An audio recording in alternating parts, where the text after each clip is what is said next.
Formula One is back, and it was back with a bang. We finally have concluded our first race weekend back. Alexis Nunes alongside Nate Saunders. We're reunited in the flesh, socially distanced though. And one thing that, Mercedes didn't do is socially distance themselves from the top of the podium. That's exactly what happened again in Austria. Valtteri Bottas topping it, coming in first place. Nate, that's something that I suppose we've been talking about, and you probably didn't have him as favourite to win the championship in this one, granted, because we know a lot of spotlight is on Lewis to do it. But how much does this win help him now?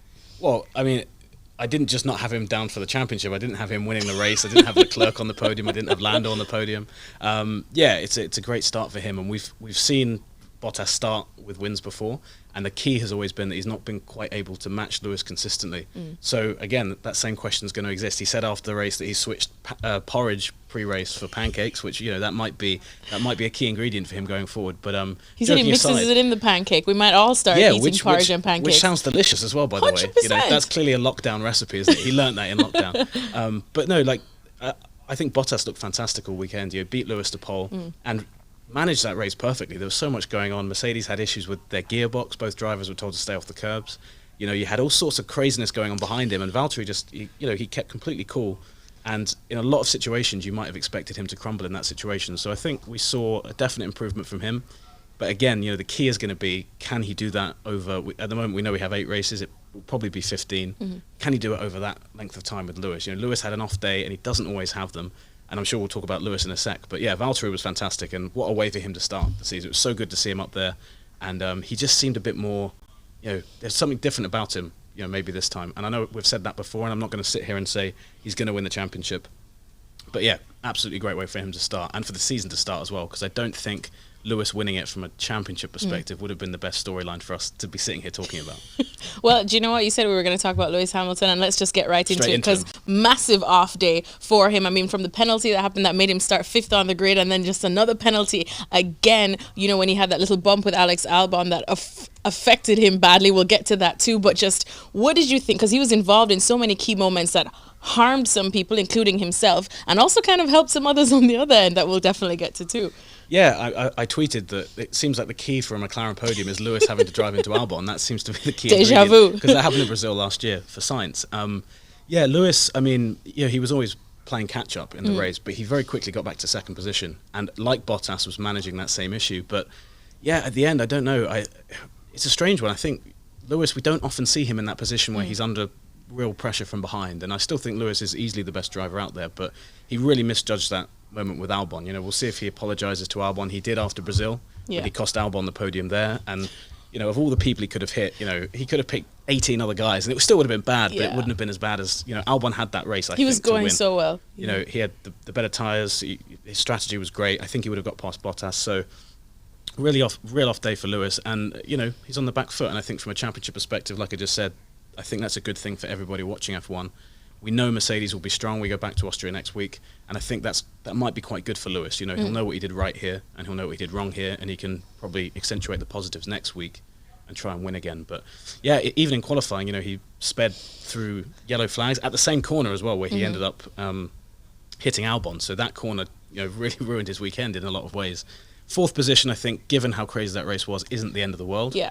But he knows he should have been at least 2nd in that race, if not 1st. He could have got Bottas at the end. So, yeah, we don't often get to talk about Lewis making mistakes, but he did twice. 4th position beside Lewis Hamilton's name is definitely something that will not sit well with him, that's for sure.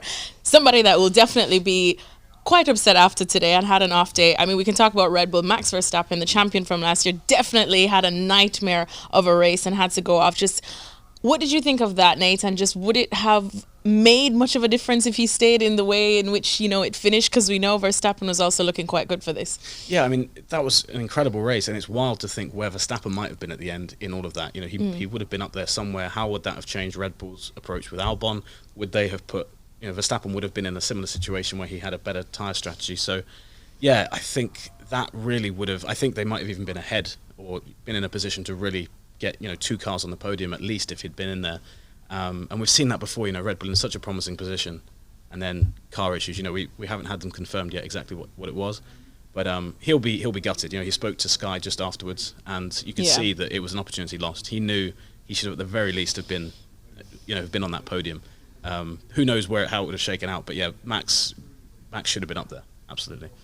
Well, someone that ended up being up there is Lando Norris, who was one of them that benefited from Lewis Hamilton's. What a race for Lando Norris. I mean, first, just of course, again, benefiting from mistakes from Lewis Hamilton, got to start in a favorable position, of course, on the grid, and then he did an absolute brilliant job there to get himself his first ever podium finish. And I mean, we have to smile when we talk about Lando Norris. Yeah. How big is this for him? Well, we were watching it, closely together over there, and we were both just shouting Lando at the end. So he had to get within 5 seconds of Lewis with that Lewis penalty, and he set a fastest lap right at the end to do it. So, and I just heard him speaking in the press conference, and he knew what he had to do. He knew he had to go out and set that lap, and he was Rookie of the Year last year, and I think we saw a lot of good from him. We saw a few little mistakes you expect from a rookie, but at no point in that race when he was running up at the front did it look like he was there by accident. He really looked like he was mixing it with those guys. He had a great move on Perez, a few laps from the end, turn 2, went down the inside. Perez, I think, probably misjudged, shut the door a bit too early, and that could have put them both out. But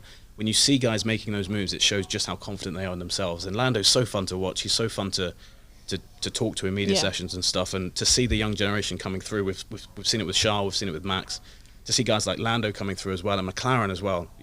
That's two podiums in 3 races. I know those last 2 races were a long time ago, but they got the podium in Brazil as well. That's a team really making strides forward. So a real feel-good story. And yeah, I mean, I think that's the happiest I've been at a podium result in a long time in Formula One. And that's me taking my journalistic cap off and putting a fan cap on for a second, because it's just great to see Lando up there. We all love some Lando. And I mean, that's why I have to continue, because I think we've been talking, especially on our podcast, a lot about how next year we were expecting to see Lando more come into his own, especially with Danny Ricciardo going to McLaren on this one. And maybe he'll get, a bit more mature, a bit more feisty, that you need to continuously get these podium finishes. But we've seen it now. I don't want to say too much too soon, but how do you see this helping, I suppose, that development? Do you think it will come a lot sooner than probably you and I may have expected? Yeah, maybe. And one thing that's worth noting is he was so far in front of Carlos Sainz this whole weekend. Yeah. At no point was it, last year we saw in qualifying especially, he was always just behind Carlos. And this weekend, Lando was much quicker than him, and it's just one weekend, but I think that's a significant thing, and Ricciardo's going to go in there, a proven race winner, a guy we know is super quick. So yeah, if Lando can keep doing that, I think McLaren will feel incredible about the position they're going into next year. And clearly McLaren have a better car than maybe we thought. I'm not sure if they'll always be up there fighting for podiums, but definitely in that midfield fight they look great. So yeah, it's going to be a great year for Lando, I think. And then final question, I suppose we have to talk about Ferrari and their Charles Leclerc getting that podium finish. And given all the talk that we have been having about Ferrari this weekend and just how dreadful they have been looking, and how probably people were expecting disappointments. Even, Charles said it right after the race. He said this is a position that he didn't really expect himself to be in. They're in second. So how significant is this for Ferrari? I mean, when I was coming into the office today, the last thing I thought would be that we'd be talking about a Ferrari podium. I thought maybe if one of the Red Bulls hit trouble, one of them could get up there. But Racing Point looked so quick. We knew the McLaren were in there as well. And Vettel, if we look at the other Ferrari, Vettel spun around by Carlos Sainz, the man who's replacing him next year, but still at the end just didn't have the pace. So Leclerc, getting onto a good tyre strategy, came through the field. And again, a bit like, as I was saying with Lando, in those moments, that's when you see the young guys who have the real confidence in themselves coming through. And I think Ferrari, it was such a bad weekend. That's going to be such a lift for them leaving, having that podium. Obviously, there were circumstances around it, and then they know they're not the second quickest car in Austria. But to come away from there with a podium, that's going to be huge for everyone there, because clearly it's going to be a difficult season. And yeah, I think Leclerc just looks, in those moments, he really looks like someone who in the future, you give him the right car, he's gonna win things, So just fantastic to talk about the podium that we're talking about. Midway through the race, I was thinking this isn't going to be that entertaining a post-race chat, but it turned out to be great. So yeah, fantastic race, and we race there again next week. So who knows? It might be even more crazy next week. Thanks so much for watching ESPN on YouTube. And for more sports highlights and analysis, be sure to download the ESPN app. And for premium content and live streaming, subscribe to ESPN Plus.